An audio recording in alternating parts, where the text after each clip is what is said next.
दोस्तों, जैसे कि आप सब लोगों को पता है, अयोध्या में राम मंदिर बन के तैयार हो चुका है।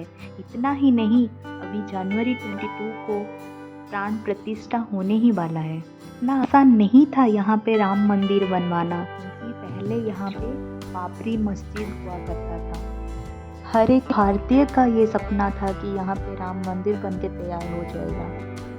जब सुप्रीम कोर्ट से ये फैसला आया यहाँ पे राम मंदिर होगा तो लोगों की खुशी इतनी कि 5 अगस्त 2022 को सुनहरी अक्षरों में लिखा जाएगा, क्योंकि इसी दिन ही राम मंदिर भूमि पूजन किया गया था। भूमि पूजन तो हो गया, इतना आसान नहीं था ये यहाँ तक का ये सफ़र। चलिए आज की इस वीडियो में आप लोगों को बताती हूँ कि यहाँ का हिस्ट्री क्या था, कौन कौन से राजाओं ने यहाँ पे क्या बनवाया था और कैसे राम मंदिर हुआ, वो मैं आप लोगों को बताती हूँ। टिल देन चैनल को अगर सब्सक्राइब नहीं किया है तो कर लेना। चलिए स्टार्ट करते हैं राम मंदिर का हिस्ट्री के बारे में। कम नहीं है। कई इतिहासकारों के अनुसार अयोध्या को श्री राम के पूर्वज वैवस्याम के बेटे वैवष्ट मनु ने बसाया था। पौराणिक कथाओं के अनुसार ब्रह्मा से जब मनु ने अपने लिए एक नगर के निर्माण की बात कही तो वे उन्हें विष्णु जी के पास ले गए। विष्णु जी ने उन्हें साकेत धाम में एक उपयुक्त स्थान बताया। विष्णु जी ने इस नगरी को बसाने के लिए ब्रह्मा तथा मनु के साथ देव शिल्पी विश्वकर्मा को भेज दिया। इसके अलावा अपने रामावतार के लिए उपयुक्त स्थान ढूंढने के लिए महर्षि वशिष्ठ को भी उनके साथ भेजा। मान्यता है कि वशिष्ठ द्वारा सरयू नदी के तट पर लीला भूमि का चयन किया गया, जहां विश्वकर्मा ने नगर का निर्माण किया, जिसे अयोध्या नगर नाम दिया गया। तब से इस शहर पर सूर्यवंशियों का राज कई वर्षों तक रहा था और यहीं पर श्री राम का जन्म राजा दशरथ के महल में हुआ था। आज जिस प्रकार अयोध्या को इतना सुंदर बना दिया गया है, ठीक उसी प्रकार अयोध्या उस समय काफी सुंदर थी। यहाँ तक कि उस समय अयोध्या की तुलना स्वर्ग से की जाती थी, क्योंकि उसे बनाने वाले स्वयं भगवान के वास्तुकार विश्वकर्मा थे। कहते हैं कि भगवान श्री राम के जल समाधि लेने के पश्चात अयोध्या कुछ काल के लिए उजाड़ सी हो गई थी, लेकिन उनकी जन्मभूमि पर बना महल वैसे का वैसा ही था। भगवान श्री राम के पुत्र कुश ने एक बार पुनः राजधानी अयोध्या का पुनर्निर्माण कराया। इस निर्माण के बाद एक बार फिर अयोध्या सुनहरी हो गई और फिर से सूर्यवंशियों की 44 पीढ़ियों ने यहाँ पर शासन किया, तक इसका अस्तित्व आखिरी राजा महाराजा बृहदबल तक अपने चरम पर रहा। कौशल राज बृहदबल की मृत्यु महाभारत युद्ध में अभिमन्यु के हाथों हुई थी, लेकिन वापस से महाभारत के युद्ध के बाद अयोध्या उजाड़ सी हो गई। कोई राजा वहां प्रशासन करने वाला नहीं बचा और धरती वीरान हो गई। लेकिन फिर भी श्री राम जन्मभूमि का अस्तित्व फिर भी बना रहा। पौराणिक कथाओं के अनुसार यह उल्लेख मिलता है कि ईसा के लगभग 100 वर्ष पूर्व उज्जैन के चक्रवर्ती सम्राट विक्रमादित्य एक दिन आखेट करते करते अयोध्या पहुंच गए। थकान होने के कारण अयोध्या में सरयू नदी के किनारे एक आम के वृक्ष के नीचे वे अपनी सेना सहित आराम करने लगे। उस समय यहाँ घना जंगल हो बना हुआ था, कोई बसावट भी यहाँ नहीं थी। महाराज विक्रमादित्य को इस भूमि में कुछ चमत्कार दिखाई देने लगे। तब उन्होंने खोज आरंभ की कि आखिर इस धरती पर ऐसा क्या है जो उन्हें कुछ संकेत देना चाहती है। तब उन्हें पास के योगी व संतों की कृपा से ज्ञात हुआ कि यह श्री राम की अवध भूमि है। उन संतों के निर्देश से सम्राट ने यहाँ एक भव्य मंदिर के साथ ही कई कुएं, तालाब और ठहरने के लिए महल आदि बनवाए। कहते हैं कि उन्होंने श्री राम जन्मभूमि पर काले रंग के कसौटी पत्थर वाले 84 स्तंभों पर विशाल मंदिर का निर्माण करवाया था। इस मंदिर की भव्यता इतनी ज्यादा अच्छी थी, यह चर्चा का विषय बन गया। विक्रमादित्य के बाद के राजाओं ने समय समय पर इस मंदिर की देखरेख करना शुरू कर दी। उन्हीं में से एक शुंग वंश के प्रथम शासक पुष्यमित्र शुंग ने भी मंदिर का जीर्णोद्धार करवाया था, जिसका पता हमें अयोध्या से मिले पुष्यमित्र के एक शिलालेख से प्राप्त होता है, जिसमें उसे सेनापति कहा गया है तथा उसके द्वारा 2 अश्वमेध यज्ञों के किए जाने का वर्णन देखने को मिलता है। अनेक अभिलेखों से ज्ञात होता है कि गुप्त वंशीय चंद्रगुप्त द्वितीय के समय और उसी के काफी समय बाद तक अयोध्या गुप्त साम्राज्य की राजधानी रही। गुप्तकालीन महाकवि कालिदास ने अयोध्या का रघुवंश में कई बार उल्लेख किया है। इतिहासकारों के अनुसार 600 ईसा पूर्व अयोध्या में एक महत्वपूर्ण व्यापार केंद्र था।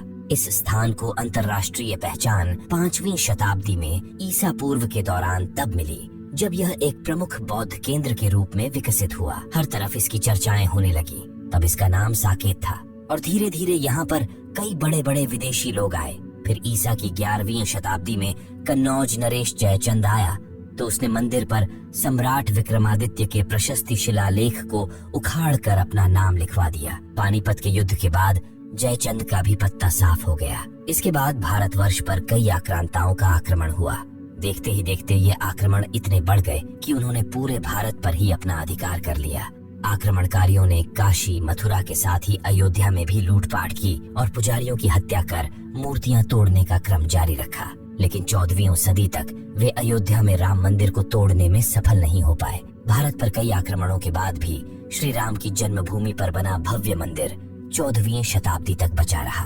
कहते हैं कि सिकंदर लोदी के शासनकाल के दौरान यहाँ मंदिर मौजूद था। 14वीं शताब्दी में हिंदुस्तान पर मुगलों का अधिकार हो गया और उसके बाद ही राम जन्मभूमि एवं अयोध्या को नष्ट करने के लिए कई अभियान चलाए गए। अंततः 1527 से 28 में इस भव्य मंदिर को तोड़वा दिया गया और उसकी जगह बाबरी ढांचा खड़ा किया गया। हालांकि इसे पूर्ण बाबरी मस्जिद का नाम नहीं दिया गया। कहते हैं कि मुगल साम्राज्य के संस्थापक बाबर के एक सेनापति ने बिहार अभियान के समय अयोध्या में श्री राम के जन्म स्थान पर स्थित प्राचीन और भव्य मंदिर को तोड़कर एक मस्जिद बनवाई थी, जो 1992 तक विद्यमान रही। वो कोई दूसरी मस्जिद नहीं बल्कि बाबरी मस्जिद ही थी। इसका पता हमें बाबर द्वारा लिख गए बाबरनामा के अनुसार पता चलता है कि 1528 में अयोध्या पड़ाव के दौरान बाबर ने मस्जिद निर्माण का आदेश दिया था। अयोध्या में बनाई गई मस्जिद में खुदे 2 संदेशों से इसका संकेत भी मिलता है। इसमें एक खास तौर से उल्लेखनीय है। इसका सार है, जन्नत तक जिसके न्याय के चर्चे हैं, ऐसे महान शासक बाबर के आदेश पर दयालु मीर बकी ने फरिश्तों की इस जगह को मुकम्मल रूप दिया। हालांकि यह भी कहा जाता है कि अकबर और जहांगीर के शासनकाल में हिंदुओं को यह भूमि एक चबूतरे के रूप से सौंप दी गई थी। लेकिन इसके बाद एक बार फिर क्रूर शासक औरंगजेब ने अपने पूर्वज बाबर के सपने को पूरा करते हुए यहाँ भव्य मस्जिद का निर्माण कर उसका नाम बाबरी मस्जिद रख दिया था। हिंदुओं के अनुसार जिस जगह पर बाबरी मस्जिद को बनवाया गया था, उसी जगह पर राम लल्ला का जन्म हुआ था। मतलब कि बाबरी मस्जिद में के ऊपर 3 गुंबद थे और इन गुंबदों के नीचे ही रामलाल के जन्म का मुख्य स्थान माना जाता है। तो चलिए अब उसे विवाद को लेकर चर्चा करते हैं जो शुरू से लेकर अंत तक हिंदू मुस्लिम के बीच में रहा, जिसे लेकर हिंदू मुस्लिम के बीच दंगे तक छिड़ गए थे। यहाँ तक कि उन दंगों में अंग्रेजों का काल भी जुलूस उठा था।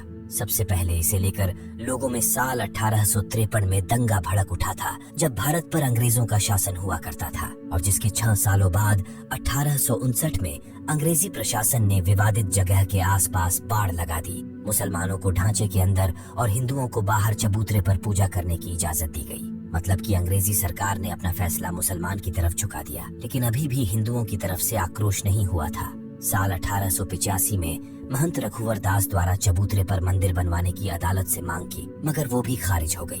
भले ही जैसे तैसे करके अंग्रेजों ने एक बार के लिए इस विवाद को शांत करवा दिया, लेकिन कई सालों बीतने के बाद इसका असली विवाद शुरू हुआ, क्योंकि 23 दिसंबर 1949 को जब भगवान राम की मूर्तियां मस्जिद में पाई गईं, तो हिंदुओं का कहना था कि भगवान राम ये प्रकट हुए हैं, जबकि मुसलमानों ने आरोप लगाया कि किसी ने रात में चुपचाप मूर्तियां वहां रख दी। यूपी सरकार ने मूर्तियां हटाने का आदेश दिया, लेकिन जिला मजिस्ट्रेट के नायर ने दंगों और हिंदुओं की भावनाओं के भड़कने के डर से इस आदेश को पूरा करने में असमर्थता जताई। सरकार ने इसे विवादित ढांचा मानकर ताला लगवा दिया, लेकिन फिर भी हिंदू और मुसलमानों में आक्रोश शांत नहीं हुआ। साल 1950 में फैजाबाद सिविल कोर्ट में 2 अर्जी दाखिल की गई। तो ऐसी थी इतिहास की बातें। जो भी हो, जनवरी 22 को होने ही वाला है प्राण प्रतिष्ठा, जिसमें कि बहुत सारे सेलिब्रिटी, संत महाजन और बहुत सारे चहीदे लोग आने ही वाले हैं अयोध्या में। और 23 जनवरी से आम लोगों के लिए भी ये मंदिर खुला रहेगा। तो भारतीय पूरा एक्साइटेड है इसी मंदिर को देखने के लिए, और भगवान श्री राम आने वाले हैं। सो राम आएंगे तो अंगना तो सजाएंगे ही। चलिए फिर नेक्स्ट वीडियो में आपको क्या लेके आती हूँ कमेंट में बताना ज़रूर। वीडियो अगर अच्छा लगे तो लाइक शेयर एंड सब्सक्राइब करना ना भूलना। धन्यवाद।